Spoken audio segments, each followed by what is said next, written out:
Assalamualaikum warahmatullahi wabarakatuh. Perkenalkan, nama saya Hafiz Al-Azim dengan NIM 2230203028. Saya akan sedikit menjelaskan terkait dengan konstitusi Saudi Arabia untuk melengkapi tugas UAS perbandingan hukum mata kuliah perbandingan hukum tata negara di dunia Islam dengan dosen pengampu Profesor Dr. Haji Zainuddin MA.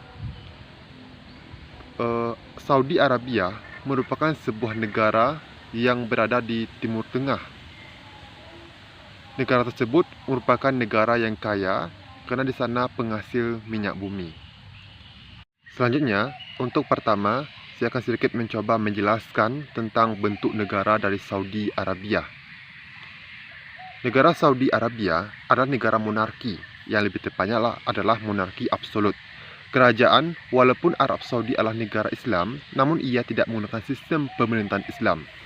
Dalam menjalankan roda pemerintahan, sistem negara ini diatur oleh Undang-Undang Dasar Kerajaan, atau yang lebih dikenal dengan Basic Law of Governance, yang dikeluarkan oleh Raja Fahd pada tahun 92. Dalam pasal 1 Basic Law of Governance dinyatakan bahwa Arab Saudi adalah negara berdaulat yang berlandaskan pada ajaran Al-Quran dan Sunnah Nabi Muhammad SAW. Raja akan mewariskan kekuasaannya secara turun-temurun dalam keluarga Al-Saud. Raja Arab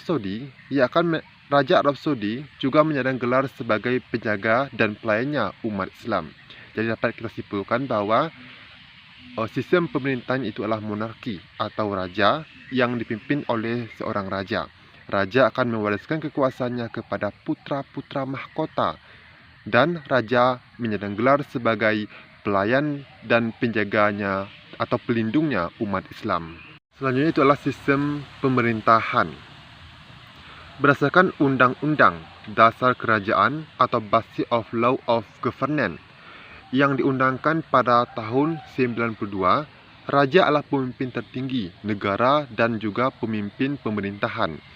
Raja juga berperan sebagai pelayan dua kota suci, Mekah dan Madinah, yang mencerminkan tanggung jawab religius. Kekuasaan raja meliputi eksekutif, legislatif, dan yudikatif. Menurut pasal 5, pemerintahan bersifat turun-temurun di dalam keluarga Al-Saud. Raja akan menunjuk putra mahkota yang akan menggantikannya sebagai raja berikutnya. Raja memiliki kekuasaan tertinggi. Terdapat Majelis Syura yang bertugas memberikan saran kepada raja. Raja dibantu oleh kabinet menteri yang diangkat olehnya yang terdiri dari para anggota keluarga kerajaan dalam pejabat senior. Raja juga memiliki kekuasaan yudikatif berada di bawah hukum syariah.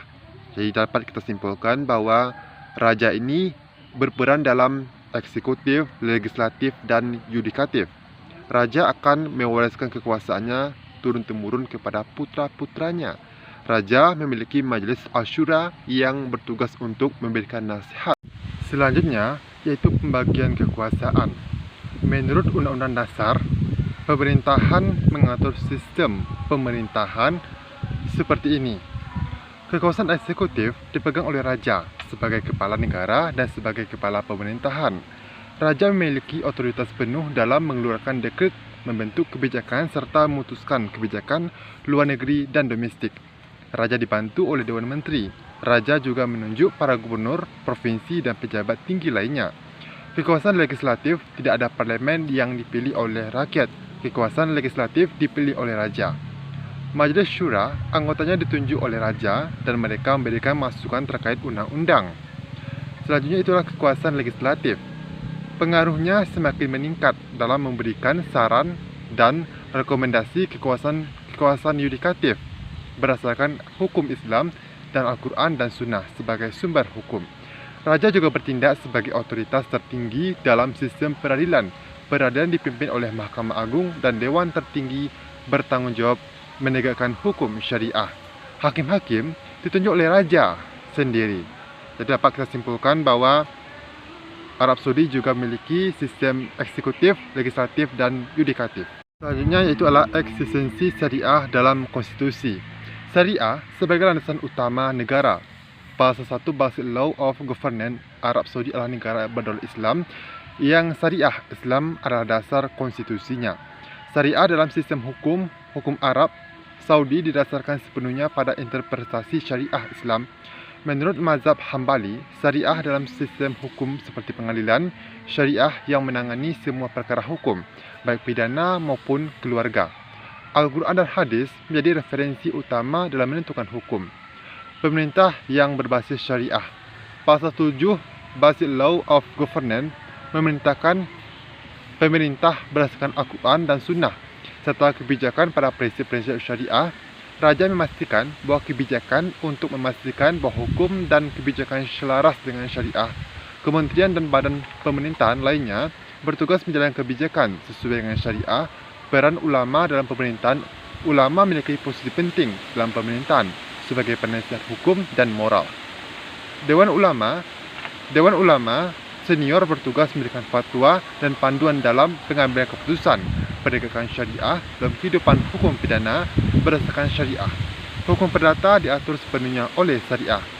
Jadi begitulah eksistensi syariah dalam konstitusi Saudi Arabia yang sudah saya jelaskan tadi.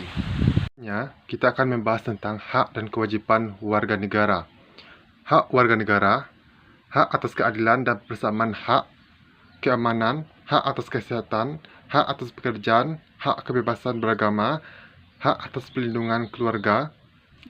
Kewajiban warga negara. Negara menjaga persatuan dan stabilitas negara, partisipasi dalam pembangunan, melaksanakan kewajiban agama, patuh terhadap hukum, menjaga kehormatan dan persatuan bangsa, partisipasi dalam pertahanan negara. Jadi itulah hak dan kewajiban warga negara di Saudi Arabia. Selanjutnya, saya akan menjelaskan tentang HAM.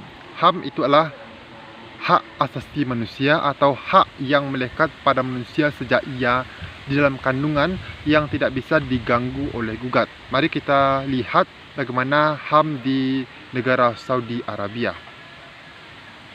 Dalam konstitusinya, didasarkan pada syariah yang merupakan dasar hukum dan panduan utama negara Saudi Arabia ini. Hukum berdasarkan syariah. Hak individu diberikan berdasarkan interpretasi hukum Islam. Prinsip-prinsip ini mencakup keamanan dan keadilan, tetapi harus selaras dengan ketentuan agama Islam. Kebebasan beragama. Untuk kebebasan beragama tidak diakui secara universal. Negara hanya mengakui Islam sebagai agama resmi dengan mazhab Hambali sebagai panduan agama. Kesetaraan di hadapan hukum. Konstitusi menjamin kesetaraan warga negara di hadapan hukum. Hak perempuan dalam beberapa reformasi terkait hak perempuan termasuk hak untuk mengemudi dan bekerja di berbagai sektor. Hak sipil dan politik.